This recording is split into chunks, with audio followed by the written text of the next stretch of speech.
Nikhil, and I am core team member of Leogain.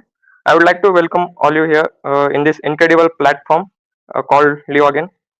पहले तो मैं आप सबका थैंक यू बोलना चाहूँगा कि आप लोगों ने इस वेबिनार को जॉइन किया एंड आई कैन गारंटी कि ये वेबिनार आपका बहुत इंपॉर्टेंट होगा एंड आप लोगों को हेल्पफुल रहेगा आप लोगों के आगे की प्रिपरेशन के लिए। पहले मैं आपको लिवागन क्या है ये शॉर्ट में बता देता हूँ। लिवागन एक एमबीबीएस स्टूडेंट ने बनाया हुआ एक प्लेटफॉर्म है जिसके अंदर सारे एमबीबीएस के स्टूडेंट्स है और वो नीट एस्पायरेंट्स को गाइड करते हैं through their experience sharing. First of all, I would like to introduce Ahmed Ganyani, who is here. He is going to guide you today. Who is a second year MBBS student at GMC Nanded. Ahmad Ganiyani sir ने first time NEET दी थी 2021 में। उनका score था 400 marks and उन्होंने उसके बाद ऐसा से किया कि मतलब स्कोर बढ़ा नहीं है, अब सिलेक्शन तो लाना ही है, नीट नीट कैसे भी करके फोड़ना ही है।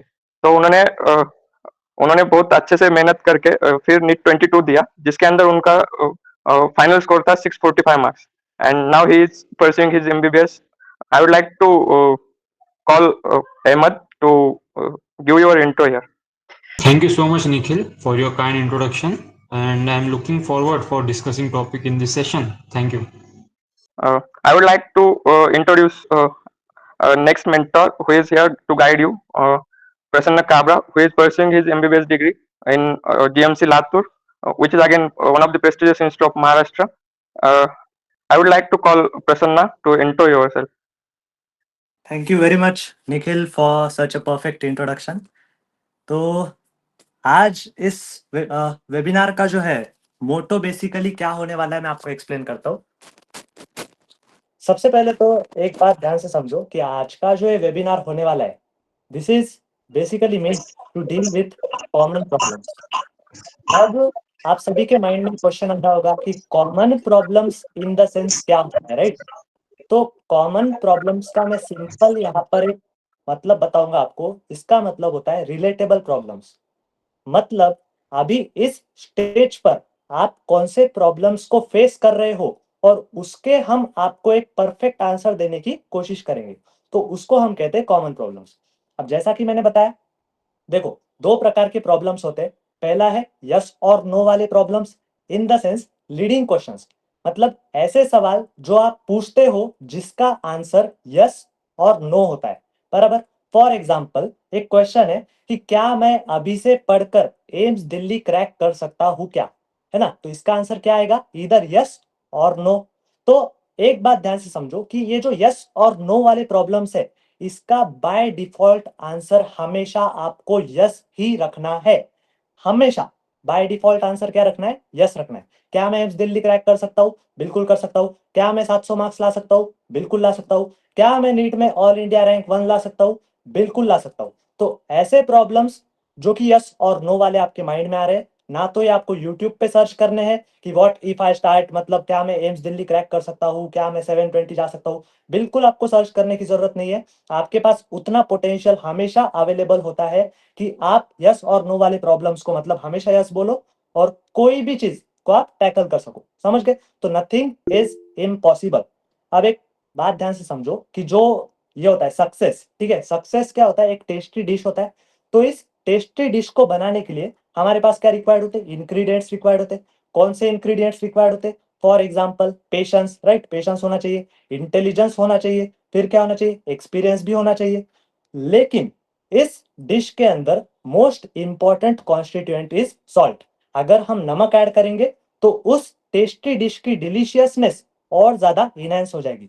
तो ये सारे अगर आपके पास अवेलेबल है क्वालिटीज, तो आप डेफिनेटली कोई भी मतलब एग्जाम को क्रैक कर सकते हो और उसमें सक्सीड कर सकते हो। समझ गए? और दूसरे प्रॉब्लम्स क्या है जो कि आज हम लोग डिस्कस करेंगे? इसका मतलब क्या है? ऐसे प्रॉब्लम्स जिनके हम आपको स्टेप्स बताएंगे, जिनसे आप उस स्टेप्स को फॉलो करके उस जो भी प्रॉब्लम के अराउंड वाले आपको दिक्कत आ रहे हैं उसको ओवरकम कर सको। तो ये सारे प्रॉब्लम्स को हम डिस्कस करेंगे।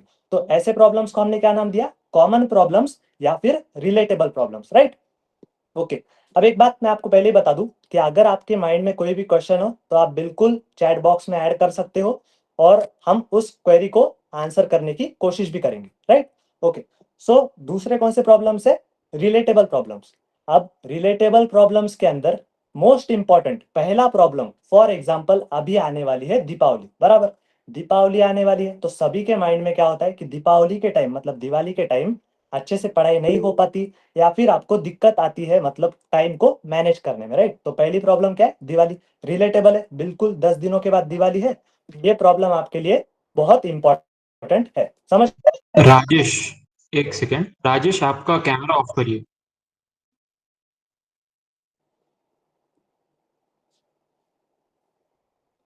Okay, so let us continue.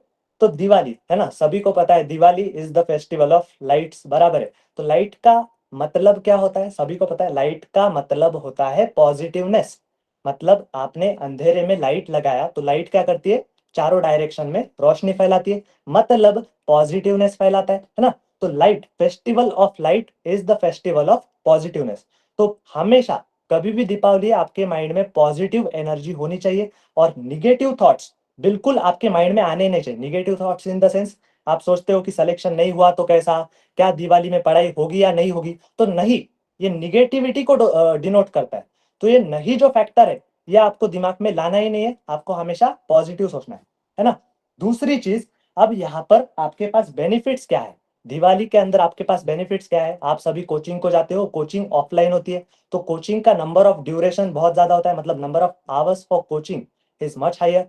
लेकिन दिवाली के अंदर सभी को कोचिंग में छुट्टी होती है तो सभी लोग घर पे होते हो, तो घर पे आपके पास बहुत सारे बेनिफिट्स है। फॉर एग्जाम्पल जैसा मैंने पहले ही बताया कि आपके पास टाइम बहुत सारा अवेलेबल है। दूसरी चीज, आपके साथ आपके लाइफ टाइम सपोर्टर्स मौजूद है। Life time supporters in the sense आपके माता पिता, आपके भाई बहन, आपके फैमिली मेंबर्स, ये सभी आपके लाइफ टाइम सपोर्टर्स है। तो ये आपके पास अवेलेबल है, तो इससे बढ़िया पॉजिटिव बात कोई आपके लिए हो ही नहीं सकती, बराबर। तो दिवाली के अंदर ये दो फैक्टर्स हमारे साथ है तो हम आसानी से पढ़ाई मैनेज कर सकते हैं। अब आपको क्या करना है, एक बात ध्यान से समझो कि आपको टाइम को मैनेज करना है इन दिवाली। लेकिन बात यहां पर यह है कि सिर्फ टाइम को मैनेज नहीं करना स्टडी के लिए, बल्कि स्टडी को प्रायोरिटाइज भी करना है। मतलब दिवाली फेस्टिवल को आपको एंजॉय तो करना ही है, ऐसा नहीं कि एंजॉय नहीं करना है, सिर्फ घर पे बैठ के पढ़ाई कर रहे हो या फिर सिर्फ और सिर्फ मतलब फेस्टिवल को एंजॉय कर रहे हो, फटाके उड़ा रहे हो दिन भर 24 घंटा, ऐसा नहीं करना है।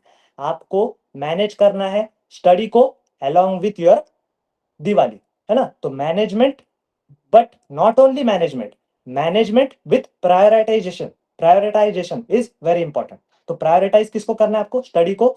और यहाँ पर दिवाली वाले फेज के अंदर आपको खुद के अंदर झांकना है और आपको खुद को जज करना है, इंटरप्रेट करना है कि आप अभी कौन से स्टेज में पहुंचे हो, आपका कितना सिलेबस लैगिंग है, आपने कितना कवर किया है। Until and unless you track your syllabus आपका कुछ नहीं हो सकता।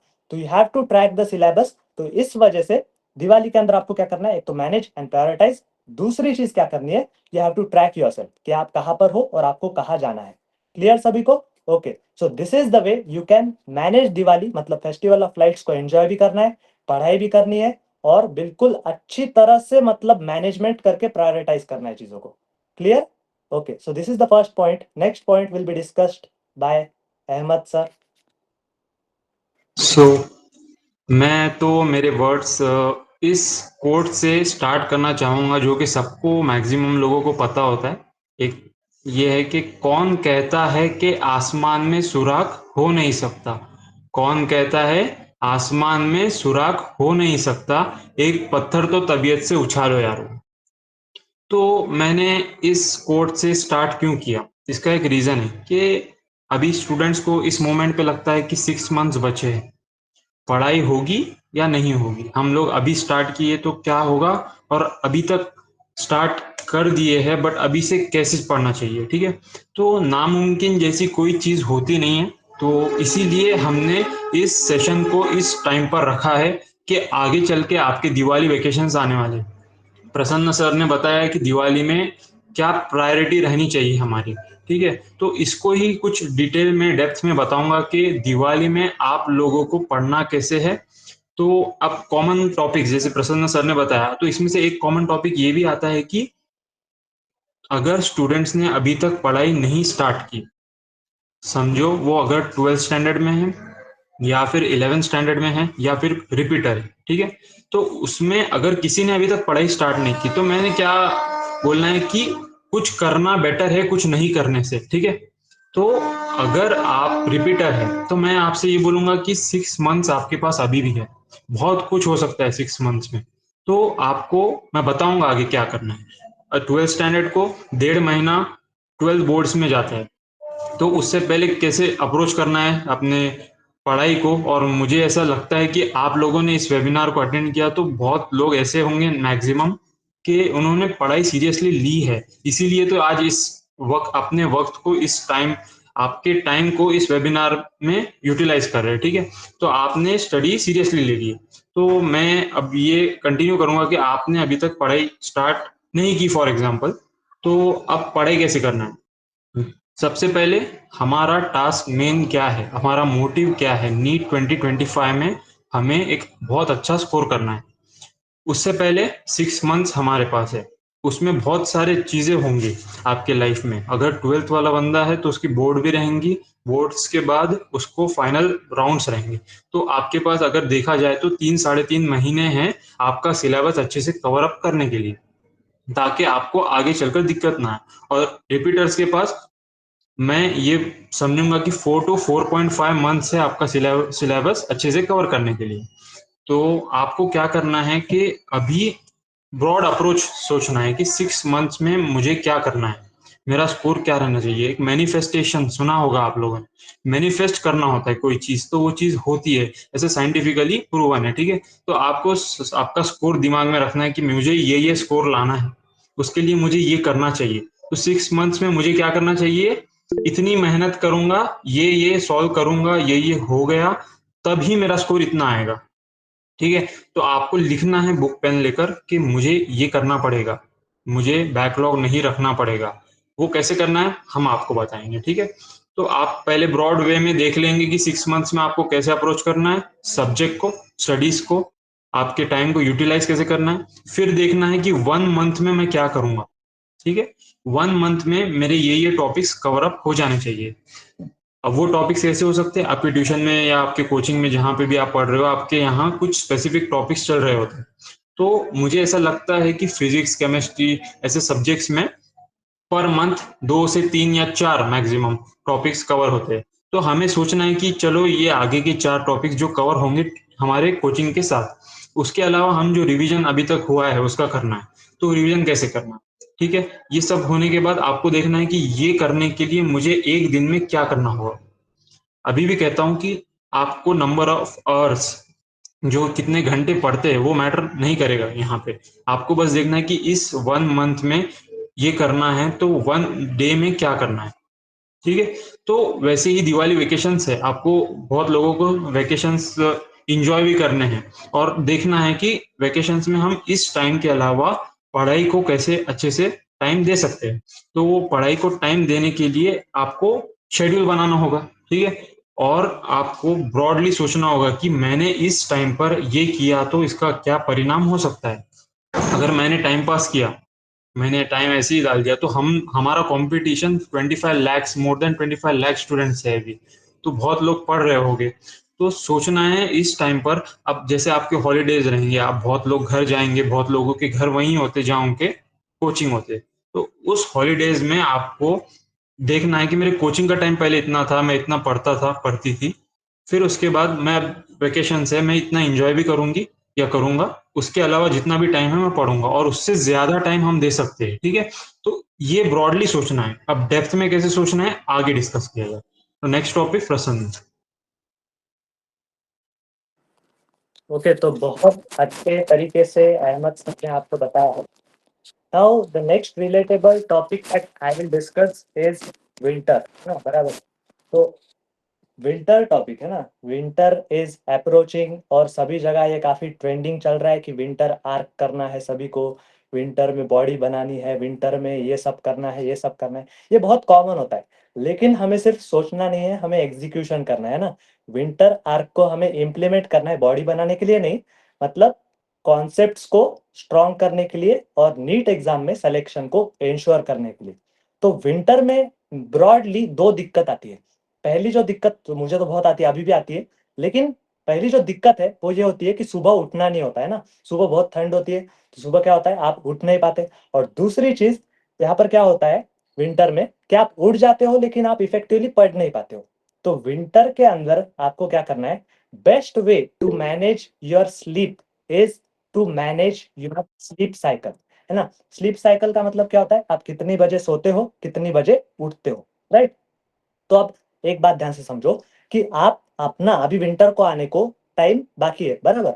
तो अगर आप अभी से अपने स्लीप को मैनेज करोगे, इन मतलब कैसे कि अभी मान लो आपने फॉर एग्जांपल दे रहा हूं कि आप अगर आप अभी से 10 बजे सोने की और 6 बजे उठने की या फिर 5 बजे उठने की आदत डाल लो, तो है ना विंटर को आने को कितना टाइम है, अप्रोक्सीमेटली 20-25 दिन, 20 से 25 दिन। तो आप उस टाइम ड्यूरेशन में आपको ये आदत लग जाएगी कि किस टाइम पर मुझे उठना है, किस टाइम पर मुझे पढ़ना है, राइट। तो for effective study in winter आपको आपके स्लीप साइकिल को अभी से मैनेज करना है। दूसरी चीज, आप सो के उठ गए, ऐसा नहीं कि डायरेक्टली बेड पर ही मतलब ले लिए किताब और वहीं पर पढ़ते बैठ रहे हो, नींद में हो, ब्रश वश कुछ नहीं किया, ऐसे ही बस नींद में पढ़ाई करते जा रहे हो, ऐसा नहीं करना है।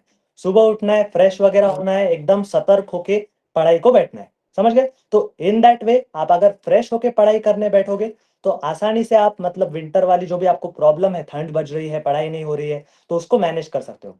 और एक इंपॉर्टेंट पॉइंट ये है कि विंटर के अंदर sleep is the most important thing.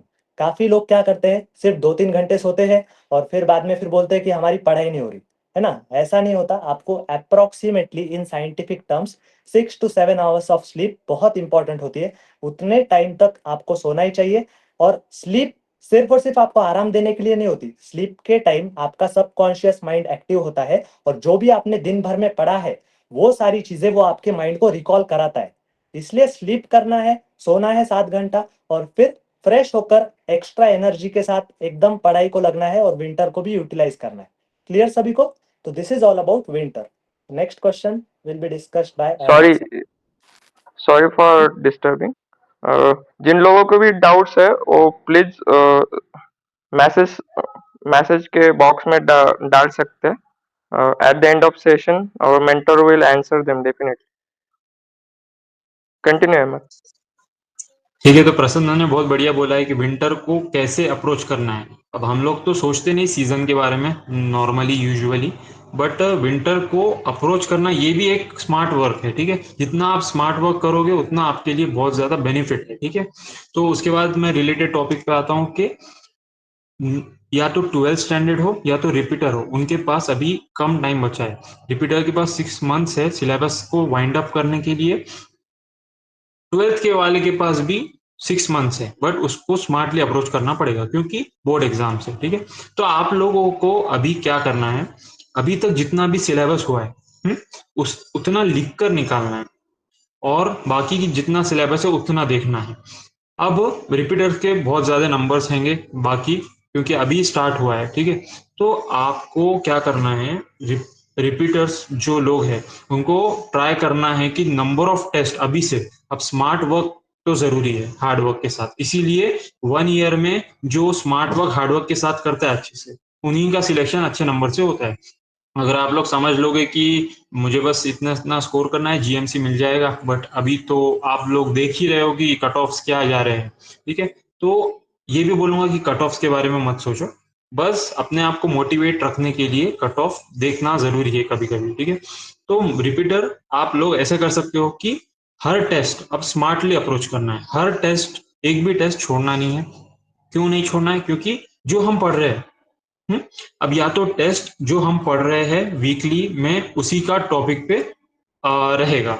ठीक है, तो उससे क्या होगा कि हम रेगुलर कंसिस्टेंट है क्या रेगुलर स्टडीज पे, वो मैटर करेगा। वो पता चलेगा कि हम रेगुलर स्टडीज में कितना फोकस्ड है और कितना अच्छे से हम उसका न्यूमेरिकल सॉल्व कर रहे हैं, फिजिक्स केमिस्ट्री या फिर बायो के क्वेश्चन सॉल्व कर रहे हैं। तो हमें पता लगेगा कि हम कहाँ गलती कर रहे हैं रेगुलर स्टडीज में, तो उससे हमारी रेगुलर स्टडीज तो अच्छी हो जाएगी। पता लगेगा कि कहाँ टाइम देना है, कितने नंबर ऑफ क्वेश्चंस मैंने सॉल्व किए तो मुझे अच्छा टेस्ट गया।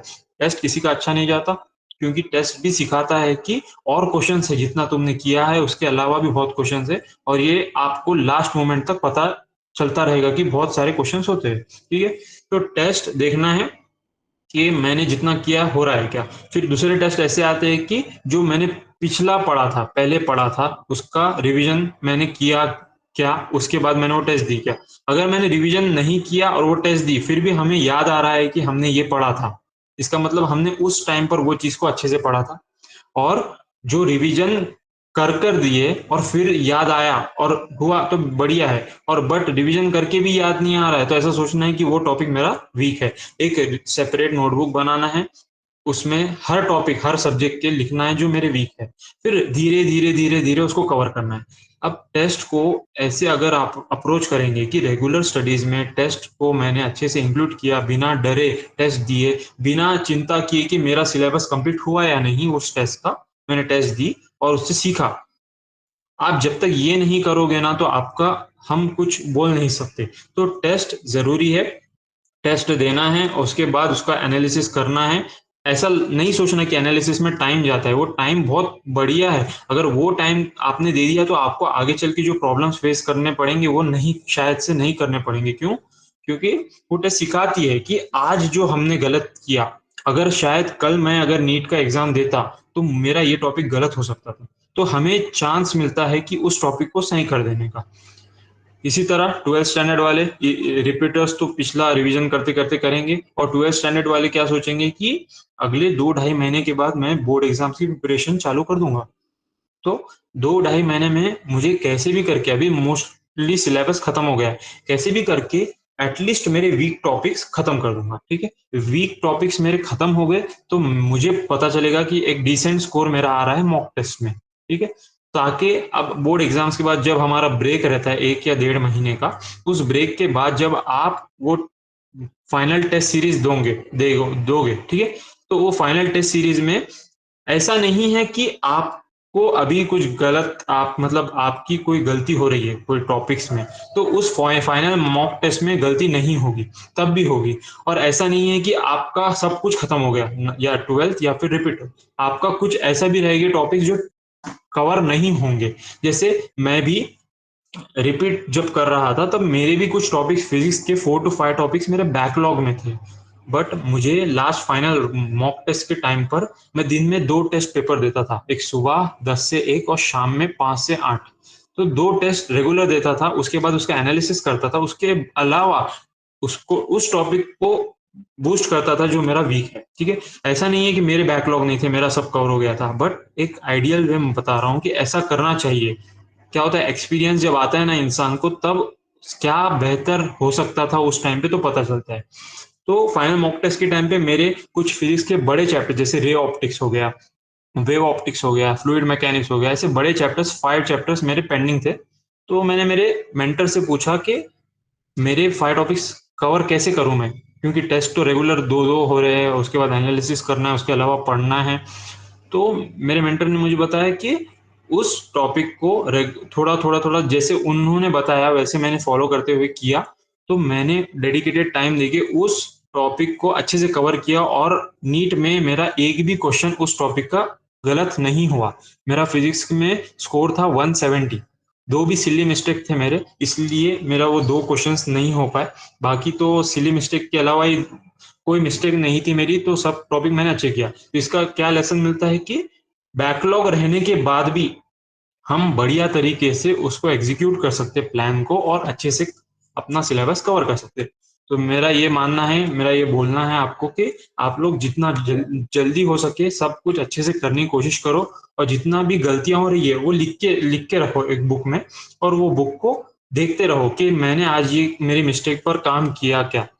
रिवीजन करने का टाइम तो हमें देना ही है एक्स्ट्रा, बट रिवीजन करने के टाइम में ये भी इंक्लूड करना है कि मेरी मिस्टेक जो हुई है, क्या मैंने मेरी मिस्टेक आज सुधारी। बिना, अगर हम मिस्टेक नहीं सुधारे तो बिना मिस्टेक सुधारे हमें नींद नहीं आनी चाहिए।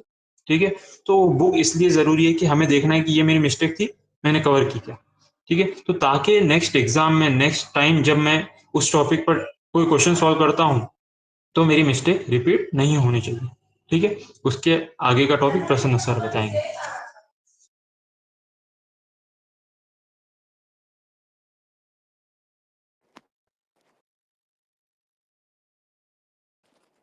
ओके, सो बहुत बेहतरीन यहाँ पर टेस्ट को कैसे अप्रोच करना है और कैसे अपने गलतियों से सीखकर हमें आगे बढ़ना है, ये सारी चीज़ों के बारे में बहुत ही बेहतरीन एक्सप्लेनेशन यहाँ पर अहमद सर ने दिया। तो मैं उसी को यहाँ पर कंटिन्यू करना चाहूँगा। जो नेक्स्ट रिलेटेबल टॉपिक है, दैट इज़ बोर्ड एग्ज़ाम्स। जैसा कि अहमद सर ने कहा कि अभी 2 ढाई महीने में बोर्ड एग्ज़ाम्स अप्रोच करने वाली है। जो भी 12th में फ्रेश स्टूडेंट्स होंगे, वो सभी बोर्ड एग्ज़ाम देंगे, राइट? यहाँ पर रिपीटर्स को थोड़ा-सा बेनिफिट है कि उनका 2 महीना बच जाएगा। पर यहाँ पर बोर्ड एग्ज़ाम्स को कैसे हैंडल करना है और इस सिचुएशन को कैसे एक्सेल करना है, ये मैं आपको बताता हूँ। देखो, हमारे पास 2 टाइप के स्टूडेंट्स होंगे, है ना? 2 टाइप के, और ये 2 टाइप के स्टूडेंट्स में ही क्लासिफाई डिफरेंशिएट हो जाएगा कि कौन सेलेक्ट होंगे और कौन सेलेक्ट नहीं होंगे। तो 2 टाइप के कौन से स्टूडेंट्स हैं? पहले तो ऐसे स्टूडेंट्स जो कि बोर्ड एग्ज़ाम को एज़ अ डिस्ट्रैक्शन लेंगे, है ना? और दूसरे ऐसे स्टूडेंट्स जो बोर्ड एग्ज़ाम को एज़ अ अपॉर्च्युनिटी लेंगे। तो अब अपॉर्च्युनिटी लेना इन द सेंस कैसे? देखो, सिंपल है। बोर्ड एग्जाम में जो भी सिलेबस आएगा, राइट, वो 12th का आएगा, 12th स्टेट बोर्ड का आएगा। ऐसा तो होगा नहीं कि फिजिक्स, केमिस्ट्री, बायो के जो टॉपिक्स 12th बोर्ड में है और जो एनसीईआरटी या फिर आपके नीट प्रिपरेशन में है, वो अलग अलग होंगे, ऐसा तो होगा नहीं। टॉपिक सेम है, सिलेबस सेम है, कॉन्सेप्ट्स भी सेम ही रहेंगे। अरे भाई, फिजिक्स आप बॉल को नीचे फेंकोगे तो स्टेट बोर्ड में भी बॉल नीचे आएगा, सीबीएसई में भी बॉल नीचे आएगा, तो सिलेबस तो चेंज होगा नहीं। तो अगर आपको पता है 2 निशाने एक ही तीर से अगर लग सकते हैं, तो क्या फ़ायदा है? मतलब आप क्या कर सकते हो? बोर्ड एग्ज़ाम की पढ़ाई और नीट की पढ़ाई अलग-अलग क्यों करनी है, राइट? तो एक ही ढंग से मान लो रोटेशनल मोशन, जितना मुझे याद है कि बोर्ड एग्ज़ाम में 12th का फर्स्ट चैप्टर है रोटेशनल मोशन।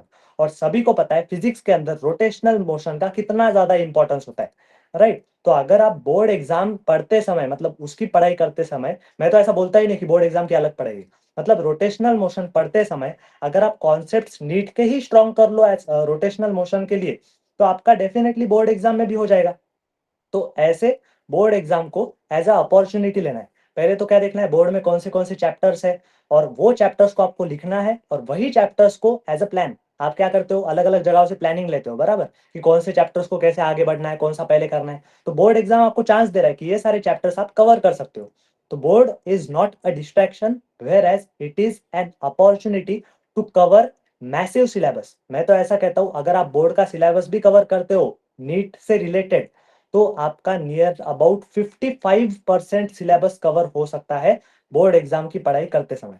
तो प्लान करना इंपॉर्टेंट है कि मुझे कौन से चैप्टर्स करना है उस टाइम में।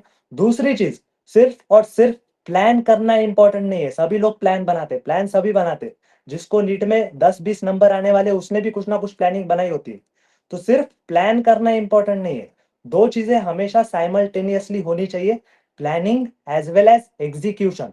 तो अगर आपके पास सटीक प्लानिंग है और उस प्लानिंग पर अगर आप एग्जीक्यूशन कर रहे हो, तो सक्सेस श्योर शॉट आपके पाले में आने वाली है। समझ गए? तो इन दिस वे बोर्ड को एज अ अपॉर्चुनिटी लेना है और अच्छी तरह से पढ़ाई करनी है। Thank you. थैंक यू प्रसन्न, बहुत बढ़िया तरीके से प्रसन्न सर ने बताया कि बोर्ड एग्जाम्स को स्मार्टली अप्रोच कैसे करें, क्योंकि स्टूडेंट्स को पता नहीं होता कि बोर्ड एग्जाम्स देते कैसे हैं, और ऐसे आप लोग सर्च करोगे यूट्यूब पे तो वो भी वीडियोस नहीं होते इसीलिए तो लियो गया है आपके साथ स्मार्टली कैसे चीज़ को अप्रोच करनी चाहिए, एक्सपीरियंस के थ्रू बताते हैं।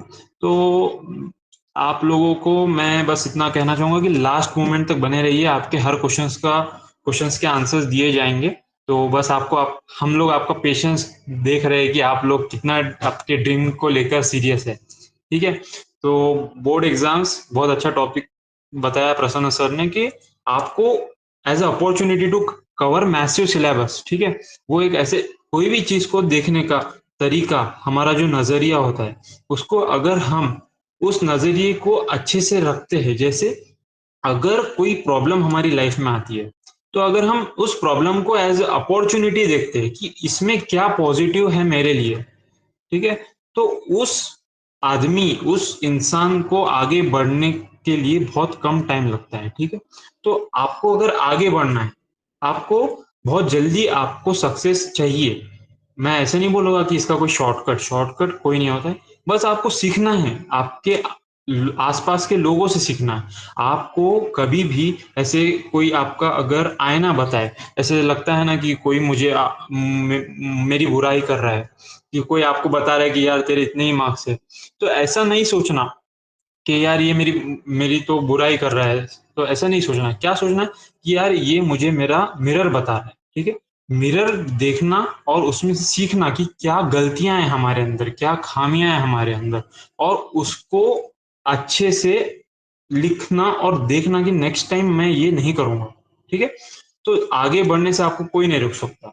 तो ऐसे ही मैं भी आज भी लोगों से देखता हूँ, अपने आसपास कोई अगर मुझे बताता है, कॉम्प्लीमेंट देता है कि तू ऐसा कर रहा है, तू ये गलत कर रहा है, या फिर तू ये कर रहा है वो सही कर रहा है, तो मुझे फर्क नहीं पड़ता कि वो क्या बोल रहा है, मुझे बस इतना फर्क पड़ता है कि क्या मैं देखता हूँ मिरर में, क्या मेरे अंदर ये चीज है। अगर हाँ, तो मैं उसको कम करने की कोशिश करता हूँ, अगर कोई गलत चीज कर रहा हूँ तो सही करने की कोशिश करता हूँ, ठीक है? तो मिरर देखने से घबराना मत, ठीक है?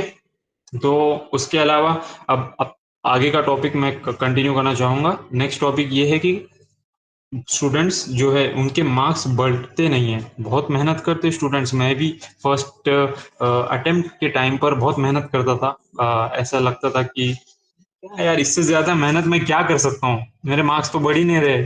तो ऐसे बहुत स्टूडेंट्स होते हैं। अब मेरा एक्सपीरियंस मैंने आपको शेयर करना है अब, ठीक है? तो आपके मार्क्स अभी बढ़ नहीं रहे, तो मैंने अभी बताया कि आपको आपके साथ एक बुक रखना है। वो बुक में आपको लिखना है कि मेरे मिस्टेक्स जो एग्जाम में थे, वो एग्जाम में मेरे मिस्टेक्स जो हुए, क्या मैं रोज वो मिस्टेक धीरे धीरे कंप्लीट कर रहा हूँ, वो मिस्टेक को सॉल्व कर रहा हूँ, अच्छे से कर रहा हूँ, कि नेक्स्ट टाइम मेरी वो रिपीट ना हो, ठीक है? तो मिस्टेक बुक बनाना है, मिस्टेक बुक रखना है, हर टेस्ट का एनालिसिस करना है। एनालिसिस टाइम देना ही पड़ेगा, क्योंकि अगर टाइम दोगे तो ही स्मार्ट वर्क कर रहे हो आप, ठीक है? तो एनालिसिस करना है, देखना है कि उस मिस्टेक को मैं सॉल्व कर रहा हूँ, ताकि नेक्स्ट टाइम मेरी वो रिपीट ना हो। आप मुझे बताइए, अगर आप प्रैक्टिकली सोचोगे, आपने कुछ टॉपिक पढ़ा, फॉर एग्जांपल मैकेनिक्स का vectors and scalars and vectors पढ़ा आपने, तो ऐसा जरूरी नहीं है कि आपने जो क्वेश्चन सॉल्व किए उस बेसिस पे आपको एग्जाम में अच्छे ही मार्क्स आओ। क्यों? क्योंकि मैकेनिक्स का जो पूरा यूनिट है, उसमें जो चैप्टर्स रहते हैं बेसिक रहते हैं, और आपको आगे चलकर ग्रेविटेशन हो गया, फिर बाद में इलेक्ट्रोमैग्नेटिज्म हो गया 12th स्टैंडर्ड में, तो ऐसे बहुत सारे चैप्टर्स में उसके एप्लीकेशन आता है। तो आपको उसके क्वेश्चंस नहीं पता है, उसके टाइप ऑफ क्वेश्चंस नहीं पता। तो ऐसा भी मत सोचो कि ये चैप्टर मैंने अच्छे से प्रिपेयर किया, अच्छे क्वेश्चन सॉल्व किए, फिर भी मुझे कुछ नया ही लग रहा है एग्जाम। बस एग्जाम एज सीखने का, एग्जाम में कितने मार्क्स आ रहे हैं वो नहीं मैटर करता आपको। फॉर एग्जाम्पल 180 में से 140 मार्क्स आ रहे, अच्छे मार्क्स आ रहे, किसी को 90 आ रहे, मैं एग्जाम्पल लेता हूँ, एवरेज 100 मार्क्स 180 में से आ रहे, तो 100 मार्क्स आ रहे वो मैटर नहीं करता, 80 मार्क्स कहाँ जा रहे वो मैटर करता। और क्या मैं वो 80 मार्क्स से सीख रहा हूँ, क्या मैंने ये 80 मार्क्स का जो मैंने गलत किया, किसी ने सिली मिस्टेक की, या किसी को कुछ आया नहीं एग्जाम में, या फिर 100 मार्क्स में से क्या मैंने तो कुछ तुक्का मारा, तुक्का मारा, तो वो क्वेश्चंस मैंने कैसे सॉल्व करने हैं नेक्स्ट टाइम, वो देखना है। तो उस चीज पर अगर आपका ध्यान रहेगा तो मार्क्स आपके धीरे धीरे धीरे धीरे उस लेवल तक जाएंगे आप सोच भी नहीं सकते। ओके, तो आपको लास्ट मोमेंट तक सीखना है आपके टेस्ट से, और टेस्ट से डरो मत। मैं तो ये बोलता हूँ कि बहुत स्टूडेंट्स ये बोलते हैं कि टेस्ट मेरा सिलेबस ही कंप्लीट नहीं हुआ है। अच्छा, सिलेबस नहीं हुआ तो बहुत अच्छी बात है, ये अपॉर्चुनिटी है आपके लिए कि नीट में भी आपका सिलेबस एक रात में तो पूरा होने वाला नहीं है। तो नीट में आपको याद रहेगा क्या वो टॉपिक, वो अपॉर्चुनिटी है। तो एक्टिव लर्निंग इसे ही कहते हैं कि आप बिना पढ़े अगर एग्जाम देते हो कि आपको याद आता है, वो है एक्टिव रिकॉल, ठीक है? अगर एक्टिव रिकॉल धीरे धीरे आप इसकी प्रैक्टिस करोगे तो ये बहुत अच्छा रिजल्ट आपको इन दी एंड देगा, ठीक है? आपको अभी अगर आपने धीरे धीरे ऐसे करना स्टार्ट किया, ठीक है, मैं तो स्टूडेंट्स को ऐसे बोलता हूँ कि फाइनल मॉक टेस्ट में ऐसे करो, बट आपने अभी से ही अगर ऐसा किया तो फाइनल मॉक टेस्ट में आपका स्कोर, एवरेज स्कोर ही आपका 600 620 ऐसा रहेगा। लेकिन अगर रिपीटर हो तो रिपीटर को थोड़ा टाइम लगता है, ठीक है?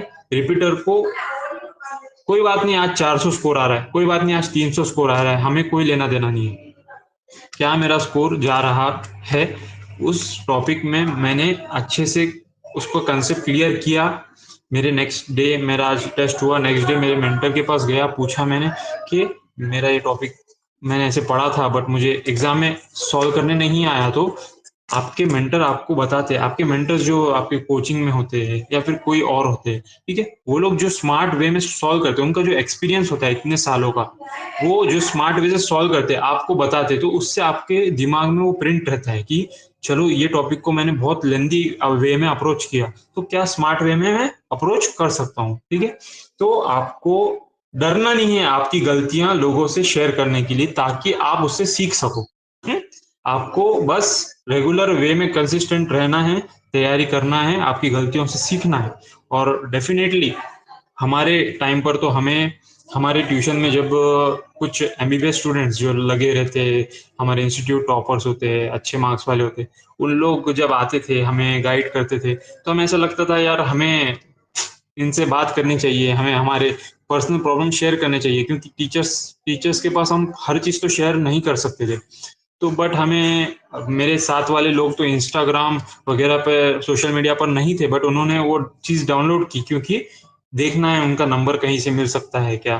तो अब मुझे ऐसा लगता है कि लिव अगेन ही आपके लिए आ गया है। अब लिव अगेन की जर्नी भी इसी चीज़ पर बेस्ड है कि स्टूडेंट्स जो हमारे फाउंडर है Vaibhav Nirgude, second year MBBS student GMC Nagpur, तो उन और Jyotiba Sadavarte second year MBBS student GMC Nanded, ठीक है, इन लोगों ने स्टार्ट ऐसे ही किया कि हमें इस टाइम पर ऐसी दिक्कतें आती थी, तो हमें आने वाले जो हमारे छोटे भाई बहन हैं, ठीक है, उन तक ये चीज ना पड़े, उनको ये चीज को झेलना ना पड़े। हमें हर चीज, जैसे कि एडवांसमेंट हो रहा है टेक्नोलॉजी में, इतना सारा हमारा ग्रोथ हो रहा है इंडिया में, हर चीज नई हो रही है, नए नए रिसर्चेस हो रहे हैं, नए नए पब्लिकेशन हो रहे हैं, हर चीज नया चल रहा है। इस दौर में अगर हमने कुछ ऐसी चीज जो हेल्पिंग हैंड जैसे हमने स्टार्ट की, तो वो बहुत अच्छी बात है। तो इस वे में उनको भी जो दिक्कत आती थी, तो उन्होंने क्या सोचा कि हमें ये दिक्कत आती है, तो हमें आने वाले स्टूडेंट्स को ये दिक्कत नहीं लाने देनी है। इसीलिए उन्होंने लिव अगेन ये नाम से एक प्लेटफॉर्म बनाया, जिसमें वो गाइड करते स्टूडेंट्स को, जिसमें अब फॉर एग्जांपल कोई स्टूडेंट है, अब मेरे सामने तन्मय ऐसा नाम आ रहा है, तो तन्मय का मैं एक एग्जांपल लूंगा। तन्मय को कोई चीज़ में डिफिकल्टीज जा रही है, उसका स्लीपिंग शेड्यूल ये है, उसका फॉर एग्जांपल ट्यूशन कहीं और है, उसका घर कहीं और है, वो हॉस्टल में रहता है, उसका ट्यूशन टाइमिंग ये है, ठीक है, तो उसको पढ़ने के लिए इतना टाइम मिल रहा है, तो उस टाइम में बेस्ट कैसा दें। तो हमारे पास इतने मेंटर्स हैं, मोर देन 200 मेंटर्स है, तो उनके मेंटर्स के जो एक्सपीरियंसेस है इस मोमेंट पे क्या करना चाहिए, तो उस एक्सपीरियंस को शेयर करते हैं मेंटर वाया ऑडियो या वीडियो कॉल। इस एक्सपीरियंस को शेयर करके स्टूडेंट को बताते हैं कि तुम लोग ये टाइम पर क्या बेस्ट कर सकते हो, ताकि लास्ट मोमेंट पे तुम्हारा बेस्ट स्कोर है, ठीक है। तो इसीलिए लियो गेम स्टार्ट हुआ था। तो ज्यादा डिटेल मैं बोलूंगा नहीं, अब मैं प्रसन्न को बोलूंगा कि ओके, सो आई थिंक अभी हमारी तरफ से जितने टॉपिक्स हमें बताने थे वो सब हो चुके हैं। अभी हम क्वेश्चन एंड आंसर, जो कि आपने क्वेश्चंस डाले हैं चैट बॉक्स में, कुछ गिने चुने क्वेश्चंस, अच्छे क्वेश्चंस को हम एड्रेस करेंगे ताकि आपके भी डाउट्स क्लियर हो जाए, राइट। तो we are reading the questions.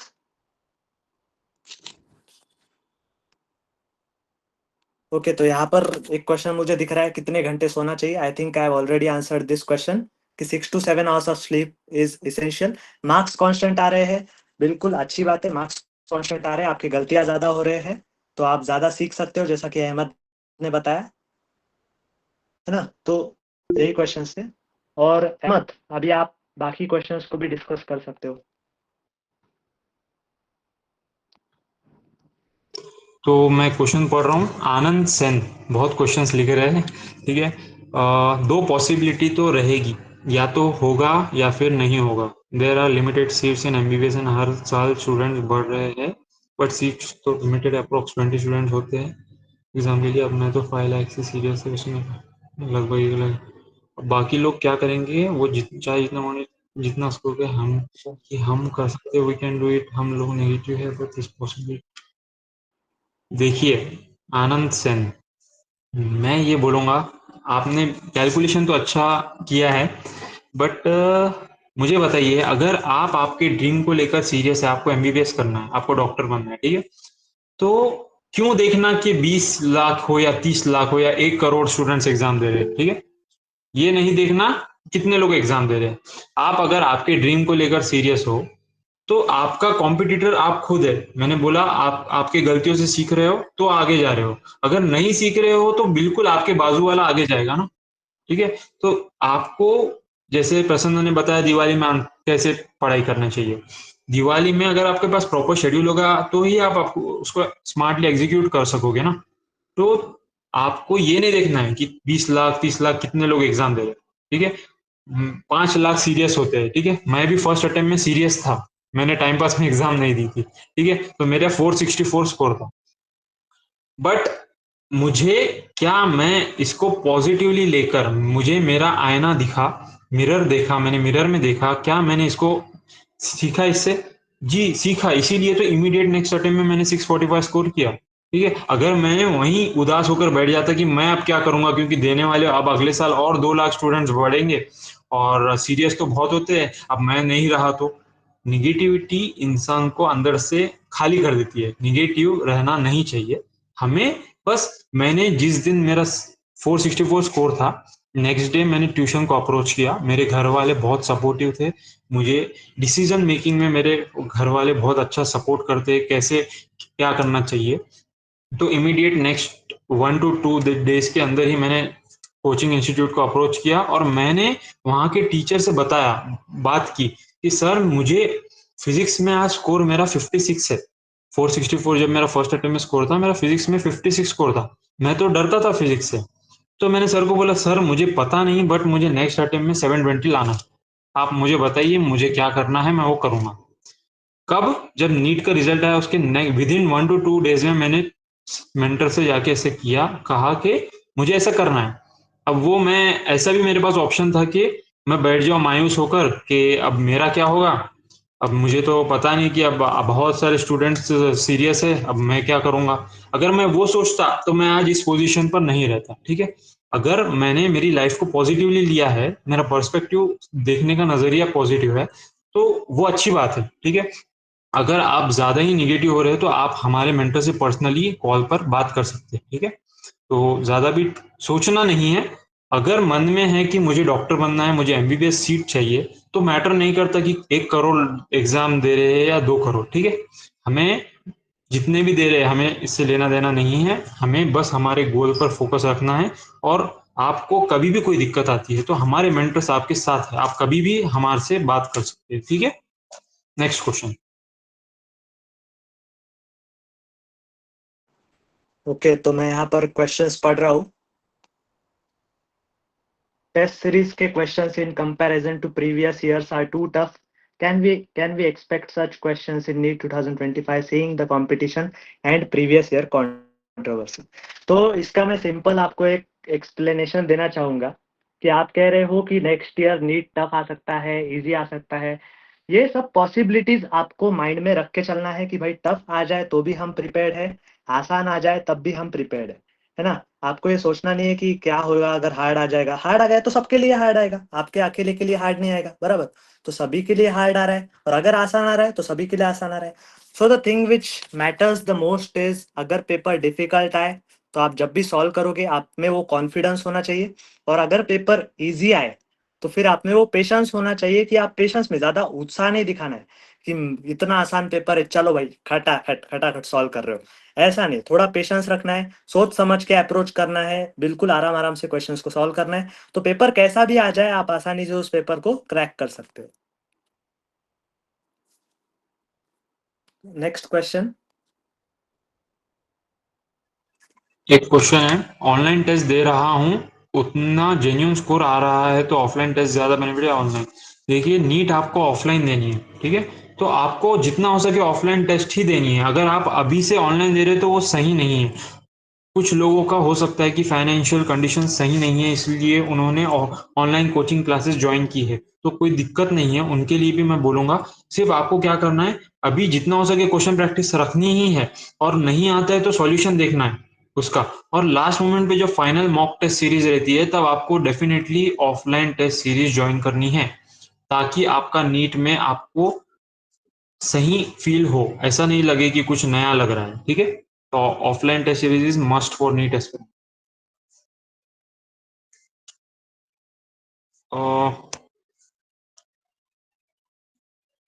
मैं देख रहा था डॉक्टर सुषमा, आपने हाथ ऊपर किया था।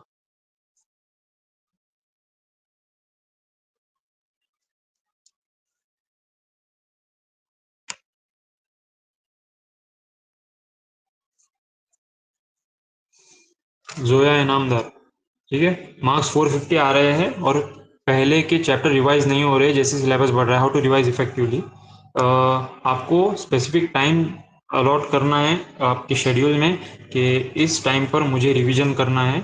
तो आप अगर उस टाइम पर स्पेसिफिक टाइम पर रिवीजन करोगे तो धीरे धीरे होगा। आपका ऐसा भी नहीं है कि आज हो जाएगा 3-4 चैप्टर रिवाइज हो गए, ऐसा नहीं है। एक धीरे धीरे धीरे स्टेप बाय स्टेप अगर आप ये करोगे, आपको करना है, रेगुलर मेहनत करना है। रेगुलर जो पढ़ रहे हो ट्यूशन में, कोचिंग में, वो आकर पढ़ना ही है, उसकी क्वेश्चंस प्रैक्टिस करनी ही है। बट आपको स्पेसिफिक 1 या 2 आवर्स ऐसे देने हैं जिसमें आप विषय का रिवाइज कर सको। और आपके लिए बहुत अच्छा टाइम कब है, जब आपका एग्जाम होता है। आपके हर मंथ ऐसे भी एग्जाम आजकल हो रहे हैं कि प्रीवियस जो भी सिलेबस हुआ है वो रिवीजन, एज ए रिवीजन आपका टेस्ट में हो जाए, ठीक है। तो उस टाइम पर आप डेडिकेटेड डे देकर शायद पीछे का भी रिवाइज कर सको, ठीक है। तो आपको उस वे में सोचना है, और कुछ भी दिक्कत आती है तो आप मेंटर से बात कर सकते हैं हमारे। ओके, तो नेक्स्ट डाउट यहाँ पर है कि बैकलॉग से कैसा डील डील करना है, जो कि अद्विका ने पूछा है। तो यहाँ पर मैं सिर्फ एक चीज कहना चाहूंगा कि आपको आपके दिन का थोड़ा सा टाइम निकालना है बैकलॉग्स के लिए। बट ऐसा नहीं होना चाहिए कि जो आप टाइम निकाल रहे हो बैकलॉग्स के लिए, that time is affecting your current studies. तो अभी आपकी जो स्टडी है, अगर उस टाइम में कुछ इम्प्लीमेंट या फिर कुछ इफेक्ट नहीं आ रहा है बैकलॉग का, तो फिर आप बैकलॉग को कवर कर सकते हैं। तो in this way you can cover up backlogs.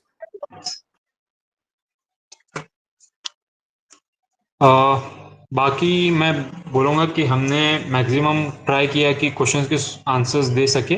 अभी भी बहुत सारे क्वेश्चंस आ रहे हैं, तो मैं ये बताऊँगा कि कुछ भी अगर आपको ऐसे क्वेश्चंस आते हैं तो आप हमारी वेबसाइट पर रजिस्टर कर सकते हैं। अब आपके पास मैं बताता हूँ कि सिंपल प्रोसेस क्या है वेबसाइट रजिस्ट्रेशन का।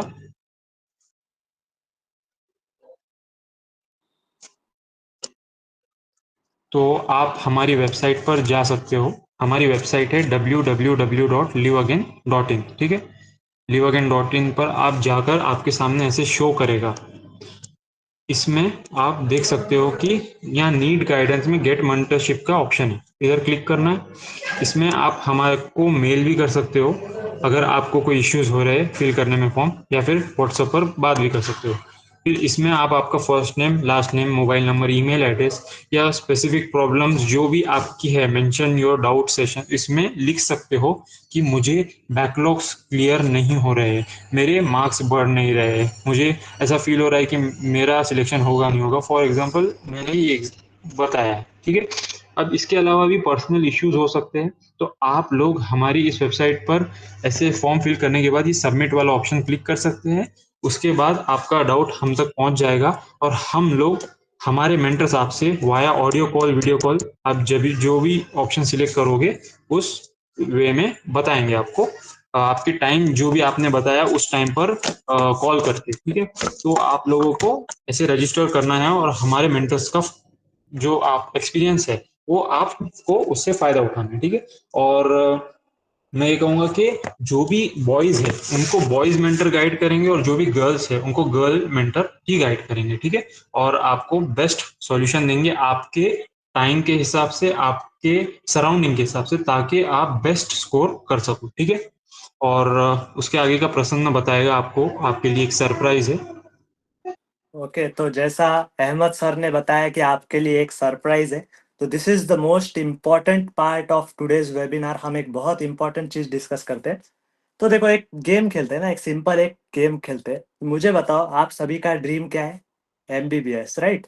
तो उस ड्रीम को एकम्प्लिश करने के लिए हम क्या करते हैं? एक मिशन बनाते हैं। क्या बनाते हैं? मिशन बनाते हैं, राइट? उस मिशन का नाम क्या रखते हैं? एकदम सिंपल नाम रखते हैं, मिशन एमबीबीएस। ओके, अब मिशन एमबीबीएस इस ड्रीम को एकम्प्लिश करने के लिए हमें किसकी जरूरत होगी? राइट, जैसा कि पहले बताया हमने, जो आपके दिमाग में जो भी प्लानिंग है, जो स्ट्रेटेजीज है, वो तो चाहिए। लेकिन इस मिशन एमबीबीएस के लिए हम क्या करते हैं, आपको कुछ प्रोवाइड करते हैं। क्या करते हैं? कुछ प्रोवाइड करते हैं। अब किसको हम प्रोवाइड करेंगे आपको? मुझे बताओ, मिशन एमबीबीएस आपका ड्रीम है, लेकिन एमबीबीएस के अंदर भी आपका ड्रीम क्या होना चाहिए?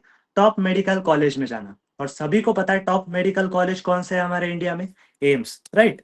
तो हम क्या करते हैं, इस मिशन में आपका साथ देने के लिए कुछ एम्स वाले स्टूडेंट्स को जोड़ते हैं।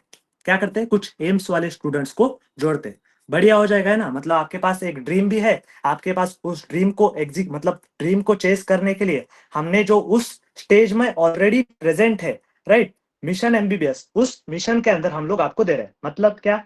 जो भी मेंटर्स है वो कहाँ के होंगे? हमारे एम्स कॉलेज के। तो ये सारे mentors, they will help you to acquire और to chase the dream of MBBS. समझ गए? तो ये देखो आपके स्क्रीन पर आ रहा है मिशन एमबीबीएस, राइट। तो अब मिशन एमबीबीएस के अंदर, जैसे मैंने पहले ही बताया, कि आपको एक अपॉर्चुनिटी मिलती है कि आपके जो ड्रीम में जो कॉलेज है, उस कॉलेज के स्टूडेंट से आप वन ऑन वन बात कर सकते हो, उससे इंटरेक्ट कर सकते हो, उससे डाउट पूछ सकते हो, और वो आपको पूरी तरह से अपना, उनका जो 100% है वो आपको प्रोवाइड करेंगे। जैसे कि आज हमने पूरी कोशिश की आपको प्रोवाइड करने की। तो आज ये जो हमने देखा, this was only a trailer. इसके बाद जो मेन गाइडेंस होगा, जो आपके सिलेबस को आपके साथ ट्रैक करेंगे, आपको क्या करना चाहिए, कौन सी स्टेज पर क्या करना चाहिए, ये आपको सारी मदद करने के लिए हमारा ये मिशन एमबीबीएस आपके लिए बहुत फायदेमंद रहेगा। अब जैसा कि अहमद सर ने पहले बताया कि नीट नीट में, मतलब नीट में क्या हो रहा था, अहमद सर ने जैसे कि पहले बताया है ना, कि मतलब नीट को नीट क्रैक करने के लिए आपके पास पॉजिटिव माइंडसेट होना चाहिए और एक मेंटर होना चाहिए। तो इस मिशन एमबीबीएस के अंदर हम लोग मेंटर आपको प्रोवाइड करेंगे, जो कि एम्स कॉलेज से होंगे। अब इसमें जो है, पहली चीज एक समझो, जब भी आप, मतलब कुछ स्टूडेंट्स ऐसे होते हैं जो क्या करते हैं, इंस्टाग्राम वगैरह यूज नहीं करते, वो स्पेशली इंस्टाग्राम डाउनलोड करते हैं ताकि कोई भी एम्स में, अब मान लो किसी का ऑल इंडिया रैंक 1 आ गया, तो उसका उन्होंने इंटरव्यू देख लिया, वो क्या करते हैं कि कुछ भी करके उससे बात करने का चांस मिल जाए। तो यही सारे फैसिलिटीज हम आपको ट्रांसपेरेंटली प्रोवाइड कर सकते हैं थ्रू आउट दिस प्रोग्राम, जिस प्रोग्राम का नाम है मिशन एमबीबीएस।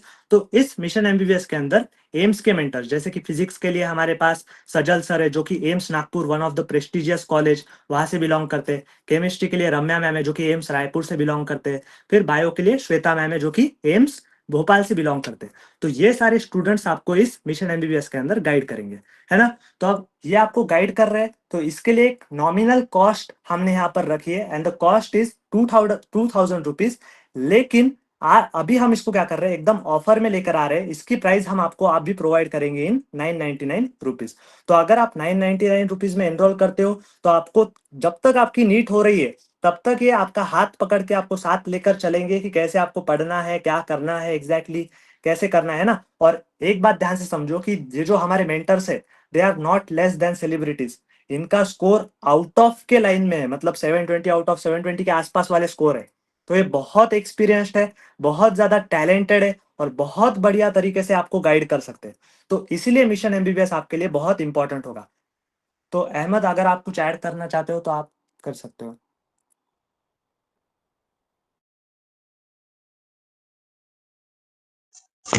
प्रसन्न सर ने जैसे बताया, आप लोगों के साथ है, आपका हाथ पकड़कर, आपका नीड जब तक नहीं होगा तब तक आपके साथ हैं और आपको अच्छे से गाइड करेंगे। ठीक है, तो मुझे ऐसा लगता है कि हमारी लाइफ में मेंटर होना चाहिए। आज मेरी लाइफ में भी ऐसे मेरे साथ मेंटर्स है जो मुझे टाइम टू टाइम मुझे बताते हैं कि इस टाइम पर मैं जो कर रहा हूँ वो सही है या गलत है। ठीक है, अगर मैं गलत वे में जा रहा हूँ तो मेरा हाथ पकड़कर पीछे लाते और बोलते कि यहाँ नहीं जाना, इस राह पे जाना है। ठीक है, तो मुझे ऐसा लगता है कि हमारी लाइफ में मेंटर होना बहुत ज्यादा जरूरी है।